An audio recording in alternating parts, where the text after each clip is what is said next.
नमस्कार दोस्तों, आपका हमारी YouTube चैनल कंपाइलेशन में स्वागत है। मेरा नाम है स्नेहा और आज हम पढ़ने जा रहे हैं 5वीं कक्षा का 17वां अध्याय, जिसका नाम है छोटी सी हमारी नदी। आज हम उसके बारे में पढ़ने जा रहे हैं। हम इस कविता को पहले पढ़ेंगे, फिर इसकी व्याख्या को समझेंगे, फिर इसके बाद इसके अभ्यास के प्रश्नोत्तर करेंगे। तो हम शुरू करते हैं।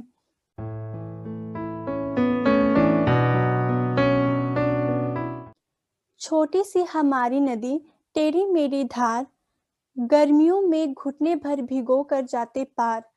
पार जाते ढेर डंगार, बैलगाड़ी चालू, ऊंचे है किनार इसके, पाट इसका ढालू। इसकी व्याख्या है, कवि कहता है कि हमारी नदी छोटी सी है, उसके पानी की धारा टेढ़ी मेढ़ी है। भाव यह है कि नदी का पानी बलखाता हुआ बह रहा है। गर्मियों में इसका पानी घुटनों तक रह जाता है, जिसे हम आसानी से पार कर लेते हैं।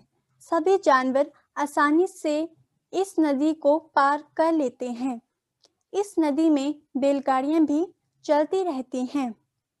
इस नदी के किनारे ऊंचे हैं और पार ढलानदार हैं। पेटे में झकाक झकाक भालू, कीचड़ का ना नाम, 5 फूले एक पार उजले जैसे धाम। दिन भर किच पिच करती मैना डार डार, रातों को धुआं धुआं कर उठते सियार। कवि कहता है कि नदी के तट में रेत और मिट्टी है, उसे कीचड़ का नाम ना दें। नदी एक और पेड़ उगती है तो धूप में सेकती है।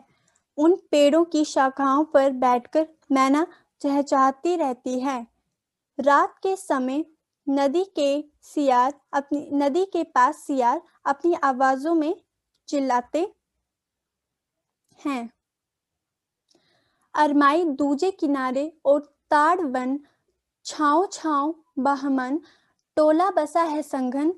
कच्चे बच्चे धार कछारों पर उछलने नहा लें, गमछो पानी भर भर अंग अंग पर डालें। कवि बताता है कि इस नदी के दूसरे किनारों पर आम और ताड़ के वृक्ष हैं, जिसकी घनी छाया में ब्राह्मणों की टोली रह रही है। छोटे छोटे बच्चे नदी की धारा में नदी के किनारे उछल कूद कर नहाते हैं। वे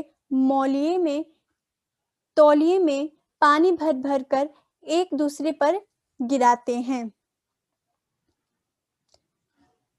कभी कभी वे छांक शिकारे निपड़ा कर नहाना, छोटी छोटी मछली मारी आंचल का कर छाना। बहुएं लोटे थाल मांजती रगड़ रगड़ कर रेती, कपड़े धोती घर के कामों के लिए चल देती। कवि कहता है कि नदी के किनारे नहाने वाले छोटे छोटे बच्चे कभी कभी सुबह शाम नहा लेने के पश्चात वे अपने गमछे को ही जाल बनाकर छोटी छोटी मछलियां को पकड़ते हैं। गांव की स्त्रियां नदी किनारे अपने बर्तनों को रेत से रगड़ रगड़ कर चमकाती हैं और कपड़े धोती हैं। इस प्रकार वे नदी के किनारे बैठकर नदी के जल से अपने घर के कई काम करके चली जाती हैं। जैसे कि आषाढ़ बरसता भर नदियां उतारती, मतवाली सी छोटी चलती तेज धार दनाती। वेग और कल के मारे उठता है कोलाहल, गंदे जल में गिनी भवरी भवराती हैं चंचल। दोनों पैरों के वन वन में मच जाता है रोला, वर्षा के उत्सव के सारा जग उठता है टोला। कवि कहता है कि आषाढ़ के आने पर नदी वर्षा के जल से भर उठती है। इस समय नदी की चाल मस्त होती है, तेज गति से बहती है। तेज गति और कल की ध्वनि से सारा वातावरण शोर से भर जाता है। उस नदी के जल में कहीं कहीं गहरे भंवर बन जाते हैं। ऐसा लगता है मानो चरखे गगरी शोर करती हुई चल रही हो। वर्षा ऋतु के पास पर नदी के दोनों ओर जंगल में शोर मच जाता है। सारी तरफ इस समय नदी के आसपास रहने वाले सभी जीव जंतुओं के समूह जाग उठते हैं। भाव यह है कि चारों ओर से जीव जंतुओं का शोर सुनाई देने लगता है। अब इसके अभ्यास के प्रश्न उत्तर का पहला भाग है तुम्हारी नदी। इसका पहला प्रश्न है, तुम्हारी देखी हुई नदी भी ऐसी ही है या कुछ अलग है?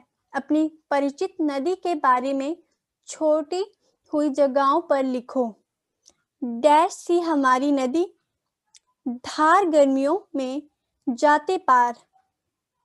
इसका उत्तर है सलोनी सी हमारी नदी, बलकती धार, गर्मियों में खूब नहाते, नाव से जाते पार। अब इसका दूसरा प्रश्न है, कविता में दी गई इन बातों के आधार पर अपनी परिचित नदी के बारे में बताओ।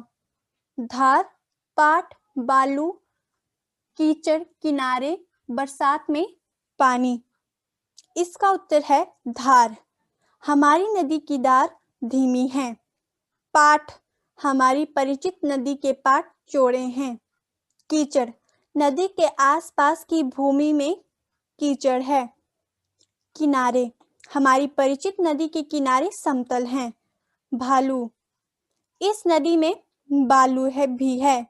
बरसात में नदी, बरसात में यह नदी पानी से भर जाती है। अब इसका तीसरा प्रश्न है, तुम्हारी परिचित नदी के किनारे क्या क्या होता है? इसका उत्तर आप सभी विद्यार्थी खुद करेंगे। तो अब हम इसका अगला प्रश्न यानी कि चौथा प्रश्न करेंगे। इसका चौथा प्रश्न है, तुम जहाँ रहते हो उसके आसपास कौन कौन सी नदियां हैं? वह कहाँ से निकलती हैं और कहाँ को जाती हैं? पता करो। यह उत्तर भी आप सभी विद्यार्थी खुद करेंगे। तब हम इसका अगला भाग करेंगे जिसका नाम है कविता के बाहर, जिसका पहला प्रश्न है, इसी कविता में नदी का जिक्र किया गया है और किस पाठ में हुआ है? नदी के बारे में क्या क्या लिखा है? इसका उत्तर है, इसी किताब में नदी का जिक्र नदी का पाठ में हुआ है, जिसमें नदी के उद्गम स्थल की घाटी, सहायक नदियों, जलप्रपात, मुहाने, उसके वर्षा तथा गति का वर्णन किया गया है। इसका दूसरा प्रश्न भी आप सभी विद्यार्थी खुद करेंगे। तो अब इसका तीसरा प्रश्न है, नदी में नहाने के तुम्हारे क्या क्या अनुभव हैं? इसका उत्तर है, नदी में नहाने का हमारा अनुभव बहुत सा है। नदी में नहाने से सभी को बहुत मजा आता है। वह दिन भर की थकान और सुस्ती भूलकर अपने आप को चुस्त एवं हल्का महसूस करते हैं। इसका चौथा प्रश्न है, क्या तुमने कभी मछली पकड़ी है? अपने अनुभव के साथ बताओ। नहीं, हमने कभी मछली नहीं पकड़ी है। अब इसका दूसरा भाग है, यह किसकी तरह लगते हैं? जिसका पहला प्रश्न है, नदी की टेढ़ी मेढ़ी धार। दूसरा, किचपिच किचपिच करती मैना। तीसरा, उछल उछल में नदी में नहाते कच्चे बच्चे। इसका उत्तर है, नदी की टेढ़ी मेढ़ी धार सांप की भांति लगती है। किचपिच किचपिच करती मैना छोटी सी चिड़िया की तरह लगती है। उछल उछल के नदी में नहाते बच्चे मेंढक के जैसे लगते हैं। अब इसका अगला भाग है कविता और चित्र। कविता के पहले पद को दोबारा पढ़ो, वर्णन पर ध्यान दो। इसे पढ़कर जो चित्र तुम्हारे मन में उभरता है उसे बनाओ। बताओ चित्र में तुमने क्या क्या देखा। इस प्रश्न को आप सभी विद्यार्थी खुद करेंगे। तब हम इसका अगला भाग करेंगे जिसका नाम है कविता से। इसका पहला प्रश्न है, इस कविता के पद में कौन कौन से शब्द तुकांत हैं, उन्हें छांटो। उत्तर, इस कविता के पद में निम्नलिखित शब्द तुकांत हैं।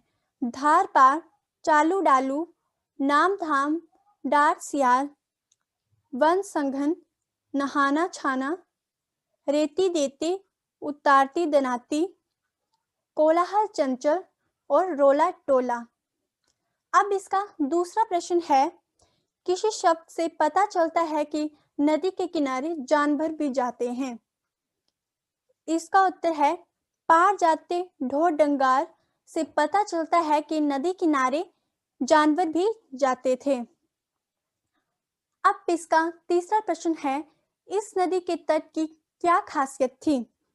इसका उत्तर है, इस नदी के तट ऊंचे थे, यह इसकी खासियत थी। इसका चौथा प्रश्न है, अमराई दूजे किनारे चल देती। कविता की यह पंक्तियां नदी किनारे का जीता जागता वर्णन करती हैं। तुम भी निम्नलिखित में से किसी एक का वर्णन अपने शब्दों में करो। हफ्ते में एक बार लगने वाला हाट, तुम्हारे शहर या गांव की सबसे ज्यादा चहल पहल वाली जगह, देने वाला बाहर और दृश्य, ऐसी जगह का दृश्य जहां कोई बड़ी इमारत बन रही हो। घर की, इसका उत्तर है, घर की खिड़की या दरवाजे से दिखाई देने वाला बाहर का दृश्य। मेरा घर शिव मंदिर के सामने है। मेरे घर की 2 खिड़कियां और मुख्य द्वार शिव मंदिर की ओर खुलता है। प्रतिदिन सुबह और शाम मंदिर में दर्शन करने वाले लोगों की भीड़ रहती है। मंगलवार और शनिवार को इस मंदिर में पूजा पाठ का विशेष आयोजन किया जाता है। हम भी प्रतिदिन मंदिर में जाकर भगवान का आशीर्वाद प्राप्त करते हैं। मंदिर के कारण हमारे घर के आसपास का वातावरण शांत और संतोष देने वाला है। तुम्हारे घर की खिड़की या दरवाजे से दिखाई देने वाला बाहर का दृश्य। इसका 5वां प्रश्न है, तेज गति, शोर मोहल्ला, धूप किनारा, घना। ऊपर लिखे शब्दों के लिए कविता में कुछ खास शब्दों का इस्तेमाल किया गया है। उन शब्दों को नीचे अक्षरजाल में ढूंढो। उत्तर, तेज गति यानी वेग, शोर रोला, मोहल्ला टोला, धूप धाम, किनारा पार और घना संघन। तो अब हम करेंगे इसका अगला भाग जिसका नाम है जोड़ा सांखों वाला घर। उत्तरी कलकत्ता की एक छोटी सी अंधी गली में एक अजीब सा मकान है। उसमें बहुत सी चक्करदार सीढ़ियां हैं जो दरवाजों वाले अनजाने कमरों तक जाती हैं और उसमें ऊंची नीची जमीन पर अलग थलग छज्जे और चबूतरे हैं। सामने से कमरे और बरामदे में बड़े बड़े और खूबसूरत हैं। उनका फर्श संगमरमर का है। लंबी खिड़कियों में रंगीन कांच लगे हुए हैं। उस अहाते में कुछ और बड़े बड़े मकान हैं। घास का मैदान है, बजरी का रास्ता है और फूलों वाली झाड़ियां हैं। पूरी जगह को ऊंची 4 दीवारी से घेर रखा है। उसमें 2 बहुत बड़े फाटक हैं जो अंधी गली में खुलते हैं। कलकत्ता के लोग इसे टैगोर भवन कहते हैं। अब से लगभग 200 वर्ष पहले ईस्ट इंडिया कंपनी के जमाने में यह मकान बना था। वह छोटी सी गली और उसका नन्हा सा शिव मंदिर भी पुराना है। उस सारी जगह पर पुरानेपन की छाप आज भी मौजूद है। संकरी गली जहां बड़ी सड़क से जा रही थी, उसके कोने पर एक छोटा हाहाता दिखाई पड़ता था। उसमें पीतल के बने चिड़ियों के अंडे की एक कतार थी और हर अंडे पर भड़कीले रंगों वाला एक एक काकातुआ था। उनकी कड़वी तीखी चीख चिल्लाहट की आवाजें चारों ओर गूंजती रही थी।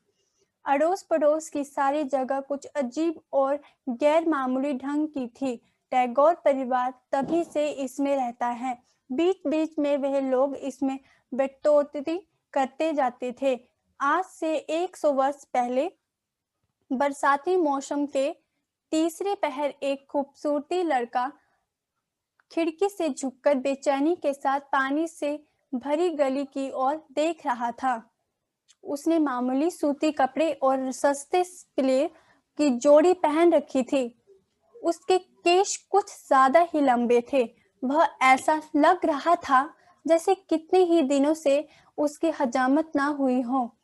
कुछ लोगों का कहना था कि वह लड़की जैसा दिखता था। एक बार उसकी स्कूल के साथी ने यह अफवाह फैला दी कि वह सचमुच एक लड़की की है जो लड़कों जैसे कपड़े पहनती है। इस बात को साबित करने के लिए उसके साथियों ने उसे चाय पीने के लिए बुलाया।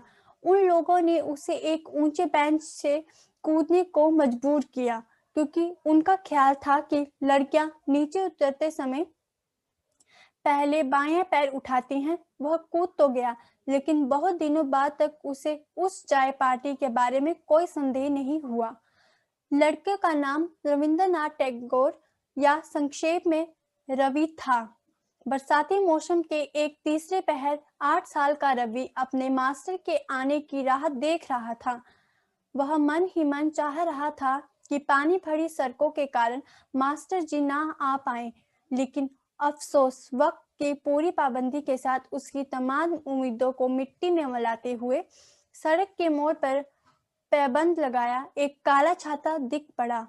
अब अपनी किताबें लेकर नीचे की एक मध्यम रोशनी वाले कमरे में जा बैठने के सिवा और कोई उपाय नहीं था।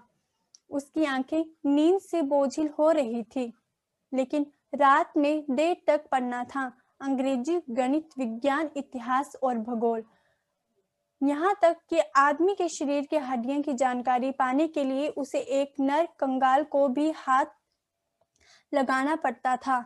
यह अजीब सी बात थी कि मास्टर जी के जाते ही उसकी आंखों की नींद गायब हो गई।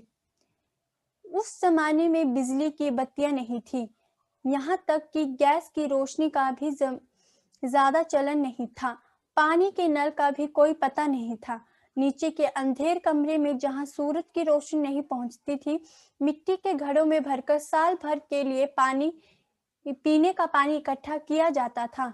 नन्हा रवि जब कभी उस कमरे में झांकता, उसका बदन सिहर उठता, लेकिन घर वालों को नदी का भरपूर पानी मिल जाता था, क्योंकि सीधे गंगा से नहर खोदकर पिछवाड़े के बगीचे और अहाते में लाई गई थी। जब बाढ़ का पानी चढ़ आता तो रवि बड़े अचरज और बड़ी खुशी से कलकल छलछल करती नदी के पानी को देखता, जो सूरज की किरणों से रोशनी लेकर चमक चमक उठता रहता था। कभी कभी छोटी मछलियां धारा के साथ बहकर सचमुच का अचरज भरा मकान था, लोगों की भीड़ से भरा हुआ। पिता माता, चाचा चाचियां, भाई बहनें, चचेरे भाई भाभियां, दोस्तों के दोस्त, कलाकार, गाने बजाने लेखक, सभी वे वहां थे। अब यह शांति निकेतन का एक हिस्सा था। रवि जब बड़ा हुआ तो उसने अपनी जिंदगी का ज्यादातर हिस्सा शांति निकेतन में बिताया। शांति निकेतन में उसने अपना निज का स्कूल बनवाया। यह जगत प्रसिद्ध शांति निकेतन विश्वविद्यालय के एक अंग के रूप में आज भी वहां पर मौजूद है। इसका सार है कि लीला मजमूदार रचित जो मासाको वाला घर पाठ में कवि रविंद्रनाथ ठाकुर के निवास स्थान शांति निकेतन का चित्रांकन किया गया है। उत्तरी कलकत्ता की एक छोटी सी अंधी नगरी में एक अजीब सा मकान है। मकान के चारों ओर ऊंची 4 दीवारी हैं। उसमें जो बहुत बड़े फाटक हैं, इस मकान को टैगोर भवन कहते हैं। यह मकान ईस्ट इंडिया कंपनी के जमाने में बना था। टैगोर परिवार इसी भवन में रहता था। बालक रविंद्र, जिसे प्यार से रवि कहते हैं, लंबे बाल और वेशभूषा से लड़के जैसा दिखते थे। पढ़ने से घबराने वाले बालक रवि एक बार बरसात के मौसम में अपने मास्टर जी के आने की प्रतीक्षा कर रहे थे। मन ही मन बालक चाहता था कि मास्टर जी आज ना आ पाए, लेकिन उसकी सारी उम्मीदों पर पानी फिर गया जब उसने सड़क पर मोड़ पर एक पैबंद लगा काला छाता दिखाई दिया। मास्टर जी के आ जाने पर उसने अपनी किताबें लेकर मध्यम रोशनी के नीचे घड़ों बैठकर पढ़ाई करने लगा। उस समय बिजली की बत्तियां नहीं होती थी और गैस की रोशनी का भी ज्यादा चलन नहीं था और साथ ही साथ पानी के नल भी नहीं होते थे। गंगा से नहर खोदकर पिछवाड़े के बगीचे और अहाते लाई गई थी। इसी से पानी का सारा काम होता था। बरसात के समय इस नदी में पानी लबालब भर जाता था और पानी के साथ साथ छोटी-छोटी मछलियां आ जाती थी। मछलियां देखकर रवि का दिल उछल पड़ता। रवि ने अपनी जिंदगी का अधिकार समय शांति निकेतन में बिताया। उसने शांति निकेतन में अपना निज का स्कूल बनवाया। जगत प्रसिद्ध शांति निकेतन विश्वविद्यालय के रूप में आज भी वहां पर मौजूद है। धन्यवाद दोस्तों, उम्मीद है कि आपको यह वीडियो पसंद आया। अगर आप ऐसे ही वीडियोस और चाहते हैं तो चैनल को सब्सक्राइब करें ताकि मैं आपके लिए ऐसी ही वीडियोस और लाती रहूं। मिलते हैं मेरी अगली वीडियो में एक नई कहानी के साथ। तब तक के लिए धन्यवाद।